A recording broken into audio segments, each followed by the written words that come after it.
The Kraft Foods Company presents Harold Perry as the Great Gildersleeve. The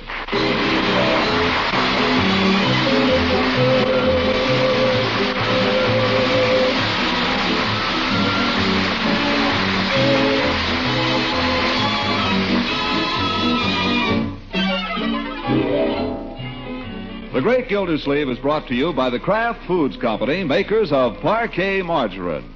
Every day, millions of women all over America serve Parquet Margarine because it tastes so good. To market, to get some Parquet. Home again, try it today. You'll like it, you'll love it, like millions who say their favorite margarine is Parquet. Parquet Margarine, P-A-R-K-A-Y, it's wonderful.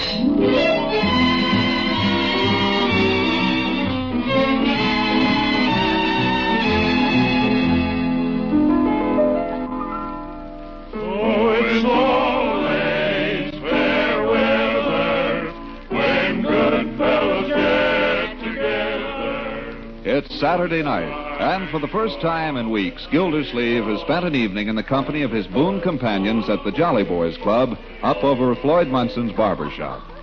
It's always fair weather when good fellows get together with a stein on the table. And a good song ringing clear. Hey, not bad. Chief, I should like to take this opportunity to congratulate you personally on that last note you sang. That was a pip. Oh, it was nothing. With a stein on Don't spoil it, Chief. Don't spoil it. There is a tavern in the town, and there might Hold it, Peavy. Hold it, Peave. I'd like to say it this time, gentlemen. Well, you're probably going to think I'm being sentimental when I say this, but I should just like to say it this time. There is a tavern in the town, Hold it, Peavy. Hold it, Peave. The commissioner. Yeah, go ahead. I don't really want to make a speech at this time, but I should just like to say, at this time, I should just like to say that I don't know where there's a finer bunch of fellas anywhere than right here. And that goes for anywhere. Very nice. Likewise. I think it calls for a song. Yeah, song. Peavy had one he was trying to sing there. How about it, Peavy? Tavern in the town? Yeah, I'm afraid I'm out of the mood right now, Mr. Gildersleeve. Hey, I got one. Let me hit the piano there, Chief. Floyd's got one. Well, just one, gentlemen, and I've got to be going. Okay, just one. Here's one for Gildersleeve, the great lover. Oh, now, fellas. I love you as I never loved before. Oh, cut it out, fellas. Since first I met you on the village green. Come on, Gildy, be a sport. Come to me, or my dream of love is o'er. I love you as I love you.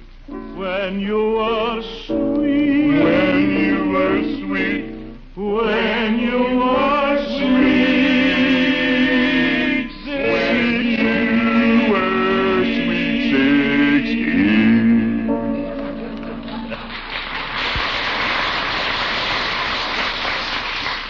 Oh, well, it's past Peavy's bedtime. Home, James. Yeah, good night, all. Good night, Peavy. Good night, Peave. Be careful going home now. Don't do anything I wouldn't do. Yeah, don't take any wooden nickels. Good night. Good night. Good night, Peavy.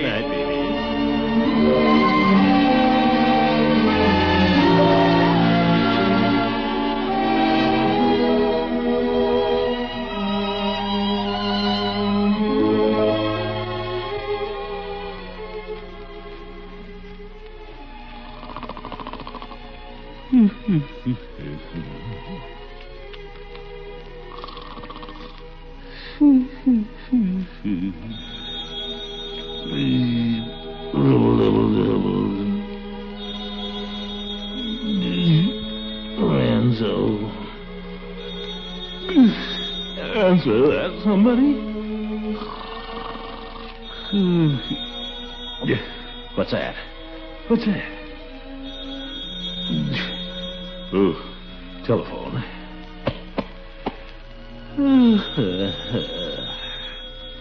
Hey, that's the telephone. Darn it, where's the light switch? Oh, my big toe.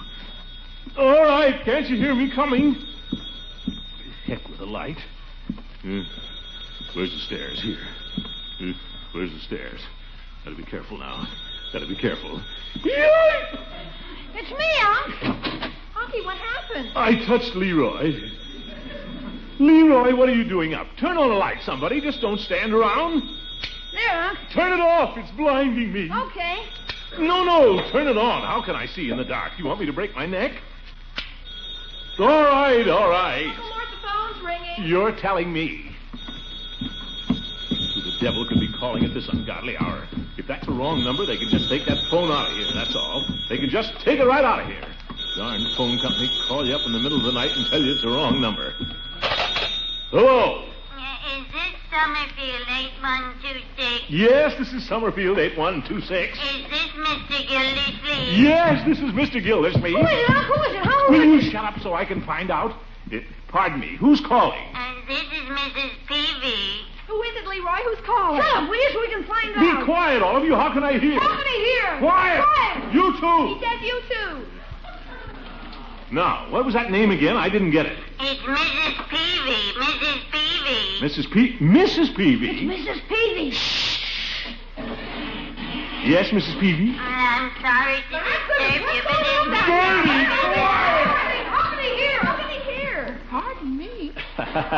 A little interference here. Will you repeat that last, Mrs. Peavy? I'm afraid I didn't get it. I say, is Richard there? Richard?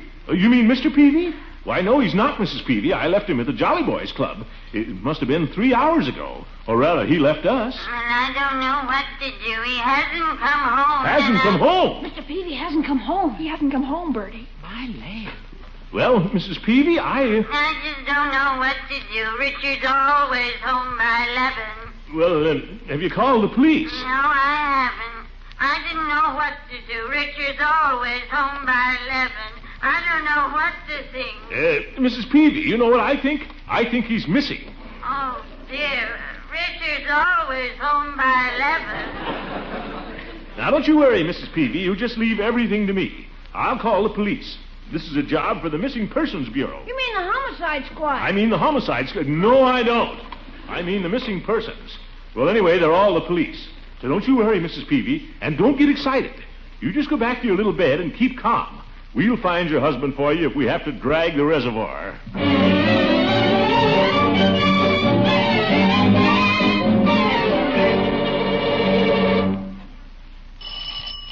There they are. It's him. Let me. Stand back, both of you. Well, Chief, it's about Leela. Throckmorton, is anything wrong? I saw all the lights on. I thought you were the chief of police. Well, I thought I heard a sound, and I saw all the lights on over here, but when I tried the phone, the line was busy. So I threw on my coat. Come in, quickly, Leela, quickly. Why? Better lock it, I guess. Hi, Mrs. Ransom. Guess what happened? Leroy. What? Mr. Peavy has disappeared. Marjorie. What? I wanted to tell her. Now go upstairs, both of you children. Go on back to bed. Oh, can't we just stay down? It's 3 o'clock in the morning. No time to be running around the house in your bare feet. Now do as I say. Come on, Marge. Make her come, Unc. I'm coming. Gosh, we miss all the fun. Well, Throckmorton, tell me, what in the world Now don't get alarmed, Leela. There's nothing to be alarmed about, you understand? There's nothing to be alarmed about. is that a gun you're carrying? It's no water pistol, I'll tell you that. Well, couldn't you put it on the mantle or someplace? Don't worry, I know how to handle it, Leela. I'm a deputy, you know. Well, tell me now. It's something about Mr. Peavy? I don't want to alarm you, Leela, but I'm afraid there's been foul play. Oh, Peavy has disappeared. how perfectly terrible. But who would ever... A sweet old thing like Mr. Peavy. Oh, I just think that's terrible. You don't suppose he could have fallen down somewhere and sprained his ankle? Oh, anything could have happened. And what's worse, the police, as usual, have proved themselves completely incompetent. Oh, dear. I called the chief 2 hours ago and told him to get right over here, and he's not here yet. So I've taken over. I phoned Floyd Munson and told him to round up all the other deputies, and when they get here, we'll form a searching party. You mean you're going out looking for him in the dark? Well, I think one of us ought to stay here so the others can report back. Oh, Throckmorton, you're so brave. Oh, I declare, I'm glad I'm not all alone over there at my house with things like this going on. I'll look out for you, Leela. Sit down. Don't you want to take off your fur coat? Gracious, no. All I've got on under this is my nightgown. I just threw on the first thing that I could find. That's them. If it's people, I'd better hide. No reason to hide. Just keep your coat on. Well, Judge, Floyd, come in, fellas. Gildersleeve, for heaven's sake, put that gun down. You're a menace to the community. It just so happens, Judge, that I have a permit for this gun. Well, stop waving it around. Well, hiya, Mrs. Ransom. How's it going? Leela, this is an unexpected pleasure. I just this minute arrived. Yeah, she just this minute arrived. I saw the lights on over here, and I was afraid it might be appendicitis or something, so I just ran over. Yeah, she just ran over. Hey, what's this about the Peavy? Yeah, Floyd tells me It's that... all true, fellas. His wife called me about 1 or 1:30 and asked if he was here. Well, you know, we said goodnight to him about 10:30 or 11:15. He probably just laid down someplace and took himself a little nap. Not Peavy. He goes straight home. Gildy's right. If it had been anybody else. But Peavy... Well, what I did, right away I called the chief. I told him to get himself right over here. That was 2 hours ago. Now, I don't like to say this, but this is typical. The chief is dead on his feet, him and his whole department. That's why I called you fellas. What we've got to do is throw out a dragnet. Comb every nook and cranny. We ain't going to get very far with a 3-man dragnet. Aren't there any others coming? Judge is the only one I could raise. What a town. Well... Who's that? I'll go see. Well, Chief, it's about time. Do come in. Hiya, Chief. What kept you? Chief? What's this, a party? I just this minute got here. Mrs. Ransom. Well. I just this minute got here. A fine bunch of deputies you've got, Chief. These two are the only ones I get hold of. Suppose there was a real emergency. Suppose... Now, just a minute, Commissioner. Who authorized you to go calling out the deputies? Who authorized me? Nobody. But it's a lucky thing there's somebody in this town who's got a little gumption, I'll tell you that. We had to depend on the police department. Why, there'd be burglars running wild all over the place. Commissioner, you just handle your department, and I'll handle mine. Well, handle it. Go ahead. Handle it. Let me see you. Okay. For heaven's sake, you'd think it had all night. A man is missing, Chief. His wife is tearing her hair. Do something. Get on the ball. It's 2 hours since I called you up and told you to get over here. Commissioner, when a man is missing, we don't go tearing off after the first loudmouth that begins to hoop and holler. Whoop. That is not our method. No. When a man is missing, we go to his home first and look under his pillow. Under his pillow? What for? This. What's that? A note. From Peavy? Read it. The mortgage is in the safe deposit box. The key to the safe deposit box is in the safe. The combination to the safe is in my handkerchief drawer. Don't forget to water the rubber plant, Richard. How do you like that? Just blew town. The old son of a gun. Well, he's more of a man than any of us.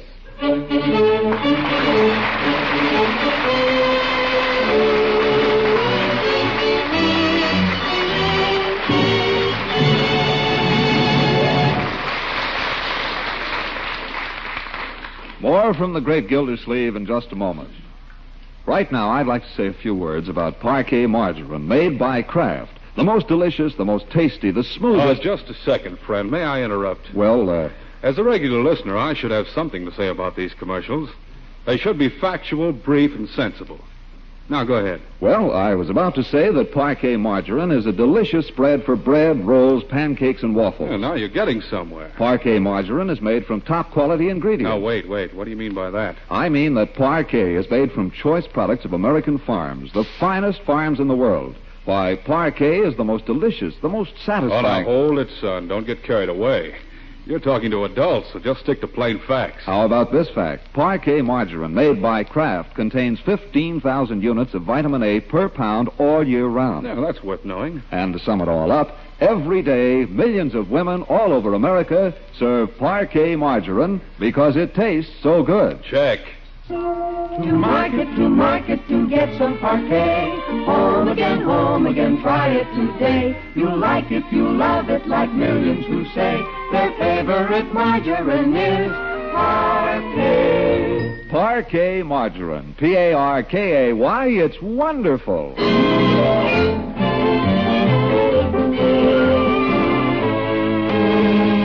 Now let's get back to Summerfield, which is simply buzzing. The proprietor of Peavy's Pharmacy has disappeared. The whole town's talking, and the Jolly Boys have been called an extraordinary session.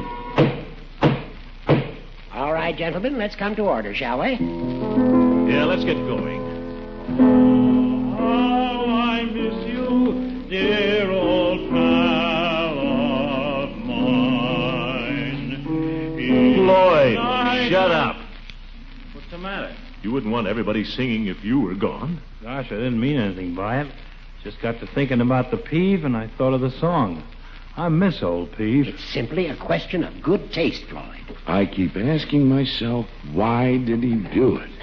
He had everything to live for. He probably had his reasons. Can we get started now? It's 7:20. Gentlemen, we have called this special meeting of the Jolly Boys Club to take up the question of one of our members who is absent. I refer to Brother Peavy. You haven't said anything we don't all know, Judge. Let's get down to brass tacks. I'm sorry if we've wasted a few seconds of your valuable time, Mr. Gildersleeve. Oh, nobody wants to hear you blowing off all night. Let's get Fellas, let's not act like this. Peavy's gone. The rest of us have got to stick together. The chief is right. You're right, Chief. Well, the point is, Peavy is gone. Now, what are we going to do about it? What the heck can we do? When a fellow's gone, he's gone. Peavy knew what he was doing. Ah, but did he? That's one of the questions which we, his friends, might well ponder. What are you talking about? Ponder. I'm referring to the possibility of temporary insanity or amnesia. Loss of memory, Floyd. Perhaps he... Oh, horse collar. He left a note. He remembered where everything was. He told his wife. Sure, he had no more amnesia than I have. He may be still right here in town, for all we know. We found out a little more than that, Commissioner. The department's been investigating. Now, what's new, Chief? You've been holding out. Well, we know Peavy was seen at the depot about 11:45 that night. And we know there's an 11:55 train southbound. And since he wasn't seen again... I think we may conclude he went south. I think so. Well, so he went south. What of it? It narrows our search a little, Commissioner. Hey, wait a minute. Did he buy a ticket? No, you don't need one. Then how do you know he got on the 11:55? There's another train at 12:02 goes north. I didn't know there was a 12:02. Has been for 3 months. I sent my mother-in-law home on it in April. She was with us for Easter. Well, in that case... I must say, Chief, as a detective, you're about as smart as fearless Fosdick. Mr. Gildersleeve, I would like to point out to you that the department has made no official investigation of this matter. Why not, for heaven's sake? Because we've had no official complaint, that's why. That's no excuse for just sitting around. Peavy was your friend, wasn't he? It just so happens that the law's... Tell him, will you, Judge? The chief is right, Gildy. The law... Oh, the law makes me sick. Between cops and judges, I don't know how any of us can sleep in our beds at night. Inactivity. And you always back each other up. One hand washes the other. Well, Mr. Gildersleeve, I refuse to lose my temper. But I don't criticize your department. Not that I couldn't either. Gentlemen, let's remember why we're here. Well, why are we? You called this meeting. I thought it was for poker. We're here because a fellow Jolly Boy has gone into the silences. North or south, east or west, he is gone. We have a duty. We have an obligation to his wife, to Mrs. Peavy. Why should we butt in? What are we supposed to do? I think we should call on Mrs. Peavy in a body and express our regrets as a club. And simply put ourselves at her disposal in any way. Sounds crazy to me, but if that's what clubs do, let's do it. I want to do the right thing. We owe it to him, fellows. He'd appreciate it. I think it'd be a nice thing to do. Yes, it's a nice gesture. I think it would be best if one of us were to act as a spokesman for the group. We'll all go, of course, but I think if I were to speak... Why you? Peavy was a pretty good friend of mine, Judge. And mine, too, but I don't want to make the speech. Let Gildersleeve do it. He's good with women. Very well. If that's the will of the group, I merely thought that as a jurist and as Peavy's personal attorney... I'd like to remind you that it was me she called in the middle of the night. That's right. Me, not you, Judge, not his personal attorney, and not the police. She was too smart for that. Mr. Gildersleeve, I'm going to get tired of you writing the department pretty soon. Pay no attention, Chief. Gildy, if you want to make the statement for the club, go ahead. If it means so much to you. All right, I'll make it. Is that settled? Well, if someone will put it in the form of a motion... All those in favor say aye. Aye. Let's do it now and get it over. We can still play a little poker.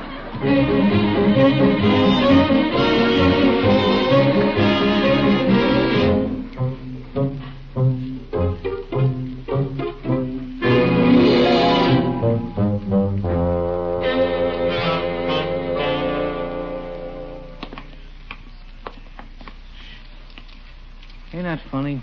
All the years I know Peavy, I've never been inside his house. I have. Got bit by Peavy's parrot. They got a parrot? Yeah, there's a parrot. We checked him the other night. Checked him for what? Just checked him. It's routine. There's a light in the front room. I imagine that's where she's sitting. Is that her peeking out from behind the window shade? Very likely. She must have heard the car drive up. Well, we might as well go in. No use making her worry.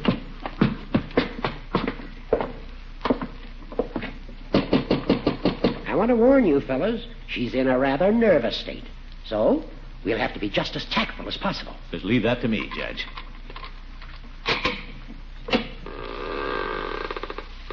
Who is it? Judge Mr. Gildersleeve.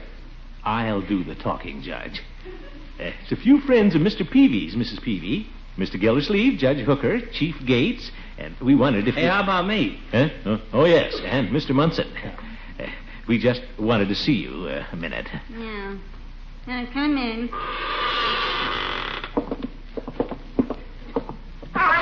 What the... Oh, the parrot, huh?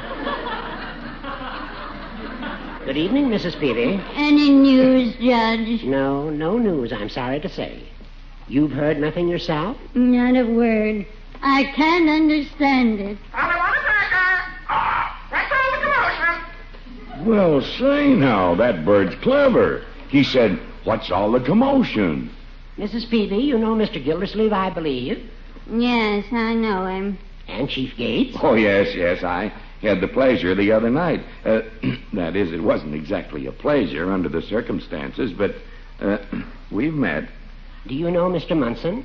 No. Well, pleased to meet you, Mrs. Peavy, I'm sure. I often heard Peavy speak of you. Quiet, baby. Well, Mrs. Peavy, we, I'll handle it, Judge. Mrs. Peavy, we all happen to be members of the Jolly Boys Club, of which your late husband, was formerly a member. It still is a member, I mean. We shall always think of him as a member of our group. Indeed we shall. All right, Chief. We shall always think of Mr. Peavy as a member of our club. But we just thought, as an organization, we should call on you and state officially our profound regret and sorrow at his unexpected departure from Summerfield. And we just want to say that if there's anything we can do, why, we'd be glad, only too glad to do it. Is that it, fellas? That's it. We didn't have anything particular in mind, Mrs. Peavy, just any little errands or... Maybe he left a suit at the cleaners. We could pick it up. Oh, Floyd, our thought was simply to be helpful in any possible way during your time of sorrow, Mrs. Peavy. Yeah, that's it. I always knew no good had come of Richard hanging around that Jolly Boys Club. There's only one night a week, Mrs. Peavy. Yes. If you could have seen the innocent pleasure your husband used to derive from our little games, Mrs. Peavy, I'm sure you'd feel differently. Yeah, that's right. Win or lose, he'd never get sore. Well, I remember one night he was having a terrible run of cards. He must have been out about Hey!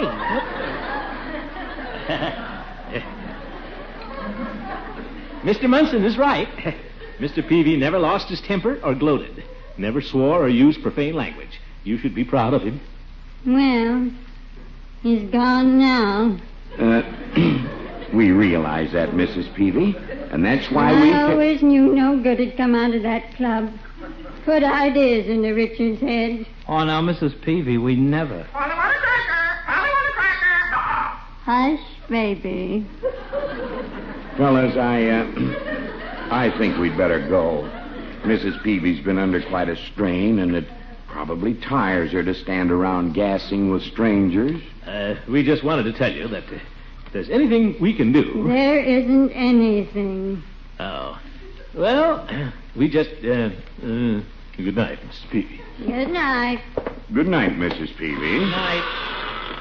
Mrs. Peavy, before we go, I'm sure that we are all taking an unnecessarily pessimistic view of the situation. I'm sure that somewhere, at this very moment, Mr. Peavy is thinking of you, possibly making plans to return.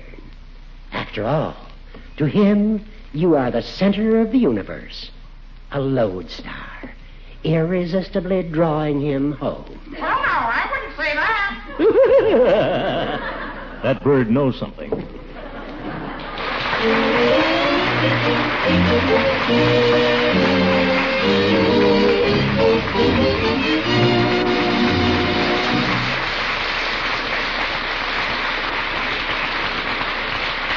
Stick around, folks. Mr. Gildersleeve might hear something about Mr. Peavy. Every day, millions of women all over America serve Parquet margarine because it tastes so good. Try it soon. Discover for yourself how good Parquet tastes when you spread it on bread, toast, and rolls. See if you don't prefer Parquet margarine's fine, fresh flavor to any other brand, as millions do. It's true, every day, millions of women all over America serve Parquet margarine because it tastes so good. Look first for the margarine of Kraft quality. Parquet margarine made by Kraft. To market, to get some Parquet. Home again, try it today. You'll like it, you'll love it, like millions who say their favorite margarine is Parquet. Parquet margarine. Parkay. It's wonderful.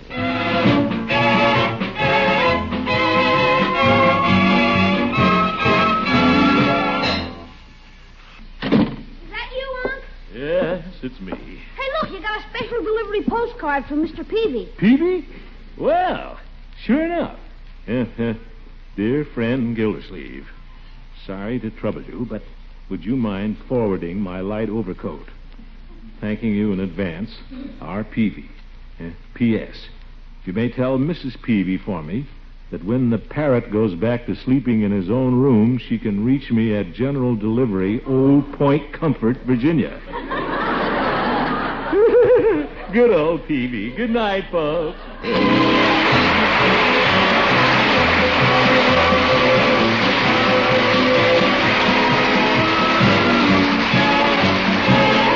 The Great Gildersleeve is played by Harold Perry. It is written by John Whedon and Sam Moore.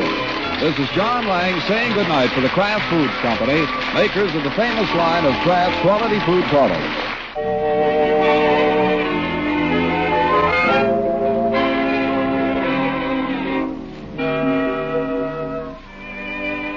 Ladies, when you're in a hurry and the family's hungry, here's a quick, easy way to satisfy appetites with Pabst-ett, the delicious cheddar cheese food.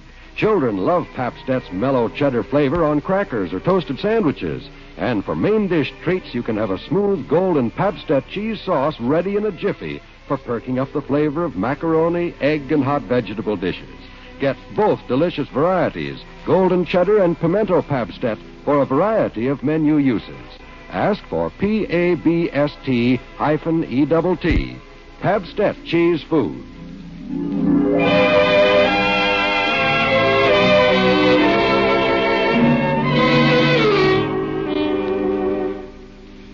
This is NBC, the national broadcasting company.